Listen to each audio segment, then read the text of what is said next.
O que é que define quem a gente é? Nossos talentos, nossas paixões, até os nossos defeitos? De onde será que tudo isso vem? Por muito tempo, a resposta parecia estar só nos nossos genes, né? Mas a análise que vamos fazer hoje, baseada numa perspectiva da psicologia espiritual, sugere que essa história, ela é bem mais profunda do que a gente imagina. Já reparou nisso? É uma coisa muito curiosa. A gente vê famílias inteiras de músicos, sabe? Gerações de médicos, clãs de atletas. E, por outro lado, alguns padrões de comportamento, às vezes mais difíceis, que também parecem se repetir. A primeira resposta que vem na cabeça é sempre a mesma. Ah, tá no DNA. Mas será que a genética explica mesmo tudo isso?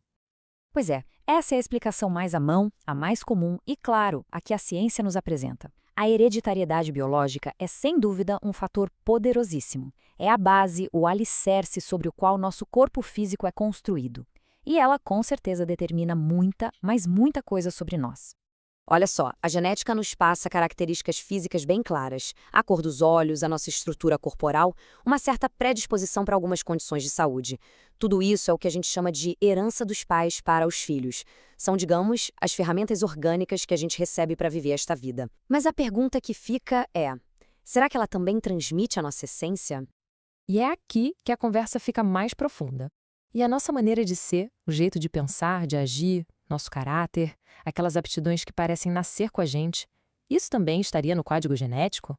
Pensa assim, se um pai é um gênio da matemática, ele passa toda essa sabedoria para o filho através do DNA? A fonte que a gente analisa hoje diz que não é bem por aí. E aqui, essa distinção fica muito clara. Dá uma olhada nessas duas colunas. De um lado, a gente tem a herança da genética, que é responsável pelo nosso corpo físico, pelas habilidades orgânicas. Do outro, a herança do espírito, que é de onde viria o nosso conhecimento, nosso caráter, as nossas aptidões. São como duas correntes de influência que se encontram na nossa vida, mas que têm origens diferentes. Então, a ideia central dessa visão é a seguinte: cada pessoa é, em essência, um espírito imortal. E como espírito, cada um de nós acumula conhecimento, experiências, virtudes e até dificuldades ao longo de muitas e muitas vidas. Essa seria a nossa verdadeira herança, sabe? Aquela que define quem a gente é por dentro, muito antes desta vida atual sequer começar. Bom, essa é a pergunta de $1 milhão, não é mesmo? Porque se os talentos são do espírito e não vêm nos genes, por que a gente continua vendo famílias de artistas ou de cientistas? Seria só uma baita coincidência? A resposta, segundo essa linha de pensamento, está num princípio fundamental. E o princípio é este aqui: afinidade. Não se trata de acaso, de sorteio, mas sim de atração.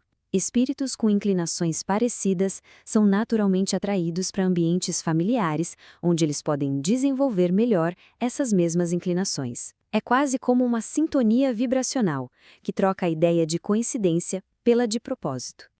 Vamos pegar um exemplo bem claro para entender. Imagina um espírito que, em outras vidas, desenvolveu um talento enorme para a música. Na hora de reencarnar, ele vai buscar um lar onde essa aptidão possa florescer de novo. Uma família de músicos oferece um ambiente perfeito, os estímulos certos e, quem sabe, até uma genética com um sistema auditivo mais apurado para facilitar essa jornada. O mesmíssimo raciocínio vale para os esportes. Um espírito que já tem um histórico de disciplina física, de competição, vai se sentir atraído por um meio onde essas características são valorizadas. A herança biológica pode até ajudar com um corpo forte, mas a vontade, a aptidão, a garra, isso viria do espírito. Mas é importante notar que a afinidade não se aplica só aos talentos. Ela também pode se manifestar nos desafios. A fonte aponta que um espírito com uma certa tendência a um vício, por exemplo, pode ser atraído para um ambiente familiar onde essa mesma dificuldade já existe. E isso pode acontecer seja como um grande desafio a ser superado ou como uma oportunidade de aprendizado para todos os envolvidos. Tá, mas e quando acontece justamente o contrário? Todo mundo conhece uma história da ovelha negra da família. Aquela pessoa que é completamente diferente de todo mundo, que parece não se encaixar nos padrões, que segue um caminho totalmente oposto. O que isso significa? A gente poderia pensar que a ovelha negra é a exceção que invalida toda essa regra da afinidade. Mas, segundo esta análise, é exatamente o contrário. A existência dessa figura é, na verdade, a maior prova de que a hereditariedade não é a rainha de tudo. Pensa comigo. Se o caráter fosse definido só pela genética e pelo ambiente, a ovelha negra simplesmente não teria como existir, concorda? A presença dela, com gostos, valores e um jeito de ser tão diferente, aponta para uma origem que vai muito além da herança daquela família. E essa diferença toda não acontece por acaso. De acordo com a fonte, ela atende a um tipo de compromisso espiritual. Às vezes, o espírito nasce naquele meio diferente, para aprender algo que só aquele contraste pode ensinar. E outras vezes, ele vem com a missão de ensinar, de quebrar velhos padrões e trazer novas perspectivas para a família inteira. Então, aquele debate clássico entre o que é da natureza e o que vem da criação, ele fica incompleto. Fica faltando uma terceira peça, uma peça fundamental que dá sentido a todo esse quebra-cabeça da identidade humana. Vamos ver agora como tudo isso se junta. E aqui está a grande síntese. A nossa personalidade seria o resultado da interação de 3 pilares. Primeiro, e o mais importante, a formação do espírito, que é toda a nossa bagagem, todo o nosso histórico de vidas. Segundo, o corpo biológico que a gente recebe pela hereditariedade, com suas forças e limitações. E terceiro, o meio, o ambiente e as experiências da vida atual, que vão moldando e desafiando o espírito a se manifestar. Tudo isso nos leva a uma reflexão final e bem pessoal.